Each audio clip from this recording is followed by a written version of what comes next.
kalian menyebutkan nama negara yang ingin kalian kunjungi. Baik. Oke? Siapa? Oke. Nawa. Jepang. Emma.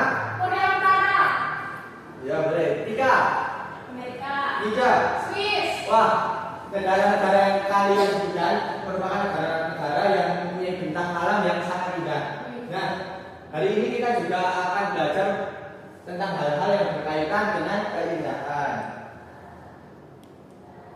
Tapi sebelum itu, kalian boleh berdiri dulu, kita akan menyanyikan lagu nasional agar memperkuat rasa nasionalisme kita.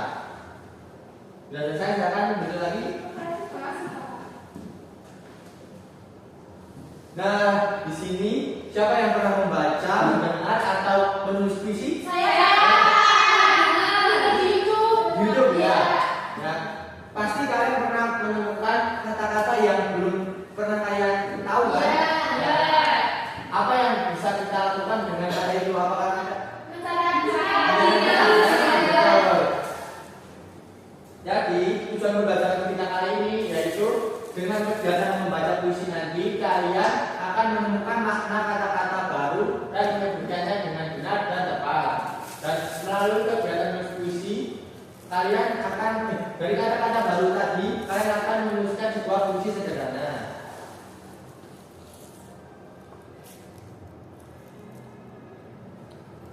Nah, ini ada pengertian puisi. Bapak beri waktu 1 menit untuk membacanya. Nanti kalian bisa sedikit ulang dengan bahasa yang kalian pahami.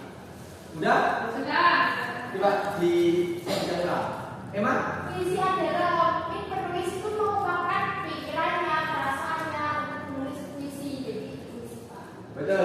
Puisi adalah salah satu karya sastra yang menggunakan bahasa indah, padat, dan imajinatif untuk mengungkapkan pikiran, perasaan, dan pengalaman penyair. Nah, unsur-unsur puisi itu ada yang pertama ada tema puisi, judul puisi, baris puisi, isi puisi, rima, dan amanat yang akan kita pelajari setelah ini. Yang pertama, ini ada tema. Coba kalian dengarkan. Tema puisi. Tema adalah gagasan pokok atau ide dasar yang menjadi inspirasi utama dalam penulisan puisi. Tema menentukan arah dan seluruh isi puisi.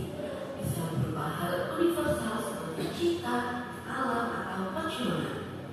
Coba. Tema puisi. Tawa, jelaskan apa arti tema puisi dengan bahasa Nafandi. Jadi tema puisi adalah hal utama yang diungkapkan penulis puisi, Pak. Bisa dari cinta, alam, atau persahabatan. Keren. Tepuk tangan untuk semua. Yang selanjutnya ada judul puisi. Judul puisi. Judul puisi adalah bagian penting dari struktur fisik sebuah puisi yang berfungsi sebagai identitas dan pintu gerbang awal bagi pembaca untuk memahami isi, nada, dan makna keseluruhan karya tersebut. Jadi, judul yang baik harus menarik perhatian dan relevan dengan isi puisi serta dapat mencerminkan inti atau tema puisi secara ringkas. Dan selanjutnya baris. Baris adalah satu deretan kata dalam puisi, menjadikannya oleh kecil sebelum membentuk bait. Kumpulan baris ini membentuk irama visual dan musikal puisi. Baris dalam puisi adalah satu kesatuan yang terdiri dari beberapa kata atau deretan kata yang membentuk bagian dari bait. Baris dalam puisi bisa juga disebut lain dan bisa memiliki makna denotasi atau makna sebenarnya maupun makna konotasi atau makna kiasan. Isi puisi. Isi puisi adalah makna dan pesan yang disampaikan penyair melalui diksi atau pilihan kata dan gaya bahasa. Isi puisi merupakan substansi yang mencakup perasaan, pikiran, dan pandangan penyair. Puisi berfungsi sebagai sarana untuk menuangkan kegelisahan, kekaguman atau ekspresi emosi lainnya dari penyair. Yang selanjutnya rima. Ada yang mau bantu bacain? Saya. Kenapa? Jadi rima adalah pengulangan bunyi yang terjadi pada bagian tertentu puisi, seringkali di akhir setiap baris, Pak. Oh, betul. Nah, rima sendiri menciptakan musikalitas bunyi dalam puisi, misalnya pola ABAB,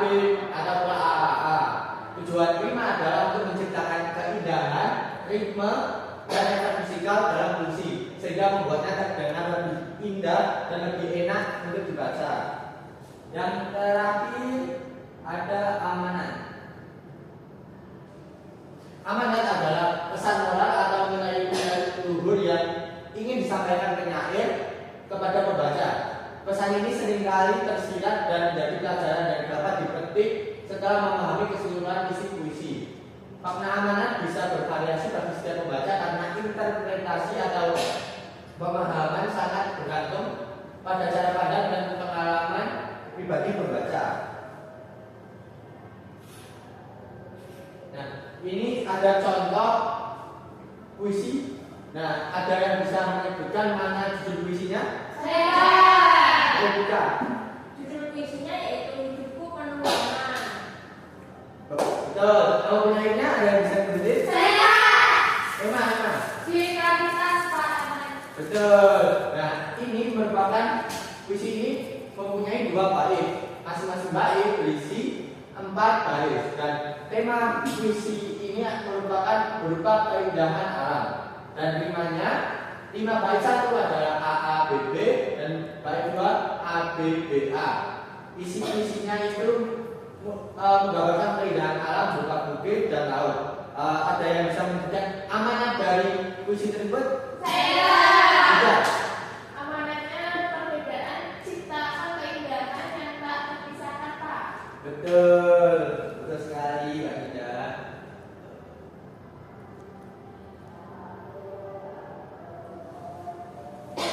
Tadi dalam puisi kita kan seringkali menemukan kata-kata yang belum pernah kita dengar. Bagaimana kalau kalian sendiri menemukan kata baru dari puisi tersebut? Bagaimana perasaan kalian?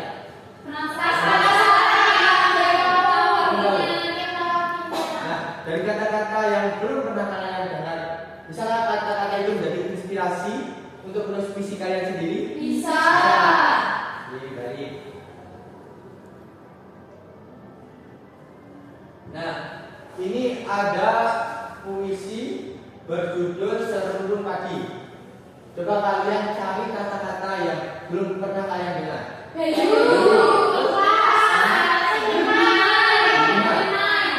Oke, kita akan mencari arti kata tersebut.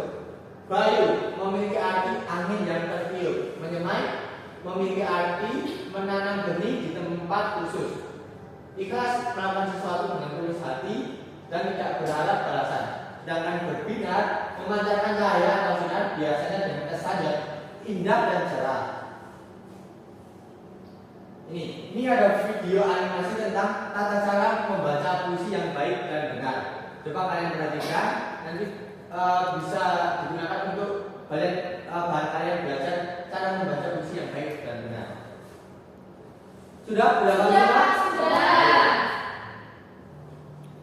Nah, ini ada permainan marble puisi. Caranya kalian, ini ada kalian, nanti kalian jatuhkan dari sini. Nah, ini kan masalah harga.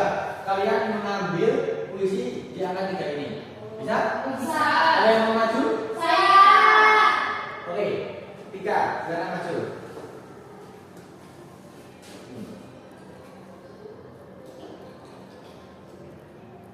Masuk angka 5 berapa? Sama 5. Nah, puisinya kita nanti cari kata-kata yang belum pernah kita dengar. Nanti tulis di sini ya. Baik, Bapak. Sudah? Bapak. Sudah. Kata apa yang kita temukan? Ada buritan, ada pensalut dan sehingga Bapak. Beri tepuk apresiasi.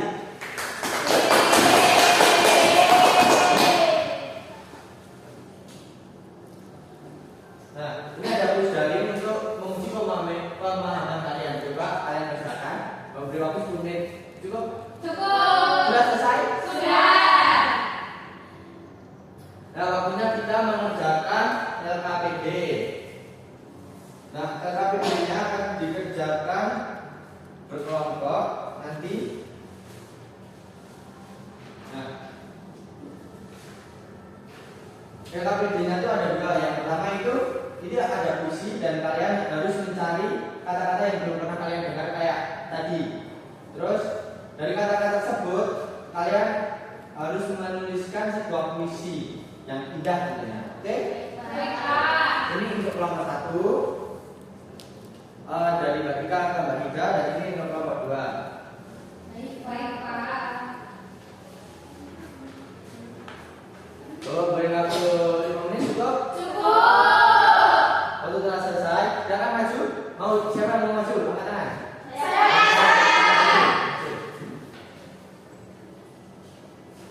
Baik, dipresentasikan. Perkenalkan diri dulu. Baik, perkenalkan kami dari anggota kelompok 1. Saya Tika. Saya Mika. Nah, di sini kata baru yang kita temukan yaitu ada ufuk, nirwana, dan kalbu. Ufuk artinya garis yang memisahkan bumi dari langit. Nirwana artinya keadaan ketentraman sempurna, dan kalbu artinya hati. Kemudian dari kata yang disebutkan Tika, kita akan membuat visi. Kita membuat visi yaitu menuju ufuk nan jauh. Dari ufuk timur, cahaya bagi kita. Langit membentang luas tanpa batas. Nirwana tampak dengan cerah. Kalbu manusia tenang menerima terang. Wih, keren banget. Dikasih apa? Dikasih W, kasih O, kasih W. Wow, keren. Wow, keren. Sekarang dulu.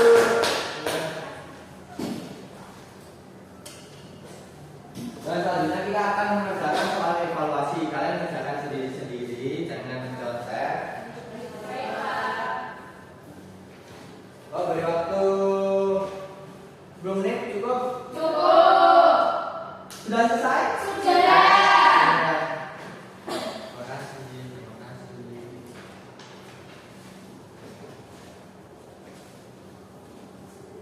Wah, nilai-nilai kalian memuaskan semua, nggak ada yang sedih. Jadi, wah, kalian udah pintar semua. Nah, apa yang sudah kalian pelajari hari ini? Pengertian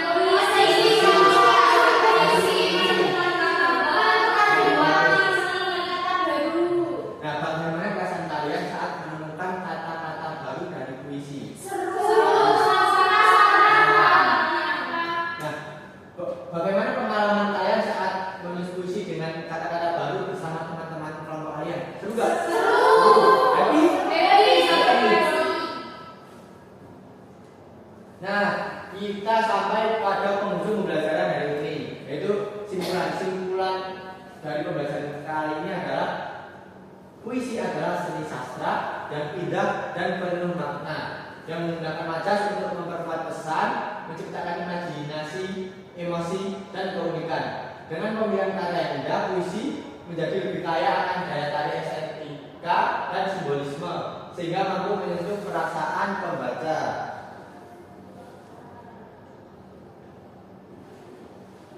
Nah, cukup sekian pembelajaran pada hari ini. Terima kasih kalian sudah berpartisipasi aktif pada pembelajaran kali ini. Semoga ilmu yang kita dapatkan bermanfaat untuk kedepannya. Dan sebelum pulang, kita berdoa menurut agama dan kepercayaan masing-masing. Berdoa dimulai.